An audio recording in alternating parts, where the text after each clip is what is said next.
Fala pessoal, bem-vindos à nossa aula 2. Hoje nós vamos falar sobre raças. Por que esse assunto é importante na hora do nosso churrasco? A gente precisa saber o que estamos servindo, a gente precisa saber o que a gente está comprando. Então, para a gente ter um produto final melhor, a gente precisa saber sobre a raça, saber sobre as características, como identificar. Então, vamos lá. A gente basicamente, vamos falar de duas subespécies, tá bom? Vamos falar do Taurus. E aqui, não vou repetir. Vamos falar do Taurus Indicus. Beleza? E aqui, como é que a gente vai saber que boi está em dentro de cada subespécie dessa daqui?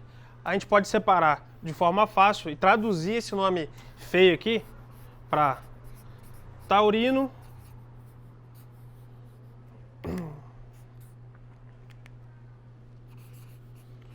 e esse nome aqui para zebuíno.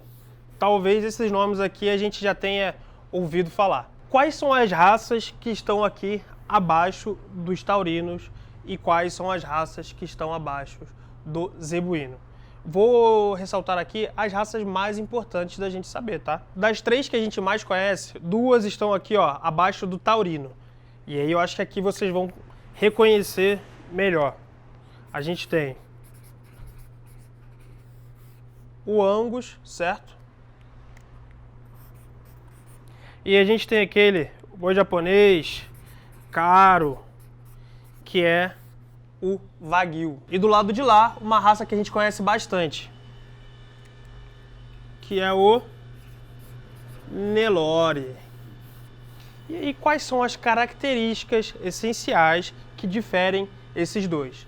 A característica principal e física que a gente vai matar na hora, se é um taurino ou se é um zebuíno, é o cupim.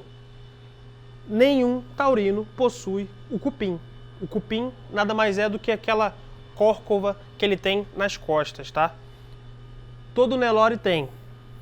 Angus e Wagyu não tem. Então é aí que a gente difere um taurino de um zebuíno. Então, pelo cupim, a gente já mata se é um taurino ou se é um zebuíno. E aí a gente vai falar da característica da carne de cada um e por que cerca de 70% do rebanho no Brasil é Nelore, beleza? Por que 70% do rebanho brasileiro é Nelore? Tá fácil, tá? Vou até desenhar aqui de caneta vermelha. Eu ia escrever, mas vou desenhar com a caneta vermelha que vai ficar mais fácil. O clima tropical. Então, os zebuínos têm como característica essa questão dessa adaptação num clima tropical como o nosso no Brasil. É uma raça que aguenta altas temperaturas, carrapato e doenças. Diferente desses carinhas aqui, que não tem essa característica, tá? Eles precisam de um clima um pouco mais ameno. E isso tudo explica por que a gente gosta tanto de picanha. Porra, King, tá de sacanagem. Você tá falando disso tudo aqui para falar que a gente gosta. Por que o brasileiro gosta de picanha? É isso aí. Preste atenção comigo. As características do Nelore, que é o que a gente mais tem aqui no Brasil, são as características de uma carne um pouco mais dura. Porém, ele tem essa vantagem aqui de aguentar o clima mais tropical, conforme eu já falei, diferente do Angus e do Wagyu. A picanha, ela fica lá na anca do boi, lá no bumbum do boi mesmo, vamos falar assim. É lá que a picanha fica, aonde o boi não se mexe tanto. Então é por isso que no Brasil a gente gosta tanto de picanha, porque mesmo num boi de uma qualidade de carne um pouco ruim ou um pouco pior, a gente quase que garante que a picanha vai ser boa. Então é por isso que os nossos amigos lá do sul, os uruguaios, os argentinos, que conseguem ter um clima, conseguem criar essas duas raças aqui, um Angus, um Wagyu, ou aqui eu posso até adicionar um Hereford. É por isso que esses nossos amigos não consomem tanto a picanha, porque eles conseguem ter qualidade desde o começo, desde o começo, quando eu digo desde o começo, eu estou falando desde o começo da história, desde o começo, quando a gente começou a criar gado de forma profissional. Então, desde o começo, eles já conseguem ter uma carne dianteira um pouco melhor. A picanha fica no traseiro, num lugar onde o boi ou a vaca não se mexe muito. Logo, a gente aqui no Brasil tem essa picanha como a preferida. Mas e aí você vai me perguntar, King, cara, me desculpa, eu tenho comido muito Angus, não tenho comido tanto Nelore. Beleza, e você tá certo. O que acontece? Qual a evolução do manejo? Qual a evolução da produção do gado? A gente conseguiu maneiras de ter o Angus aqui. E qual é essa maneira da gente ter Angus, Wagyu e Hereford aguentando climas tropicais? E aí tem uma jogada dos produtores. Não sou produtor, tá? Mas eu acho que isso é legal a gente saber o porquê que a gente consegue, como que a gente conseguiu evoluir, ter um Angus aqui. A gente acabou, vou botar aqui um sinal de mais, tá? Deixa eu pegar uma outra caneta aqui.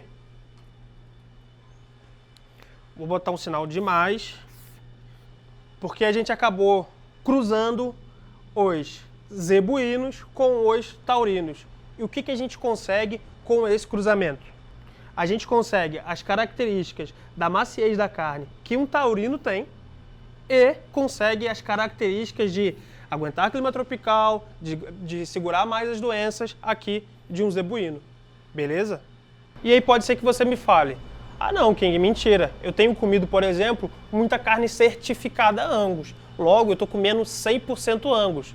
Não, gente. Para você ter uma carne certificada Angus, por exemplo, o mínimo que você tem que ter de raça nesse seu gado é 50% de Angus. Os outros 50% pode ser Nelore. É óbvio que não é só isso que a certificação verifica e averigua, tá? Ele verifica o padrão, ele verifica a espessura de gordura, tem o marmoreio, então tem algumas outras características que essa certificação ela verifica.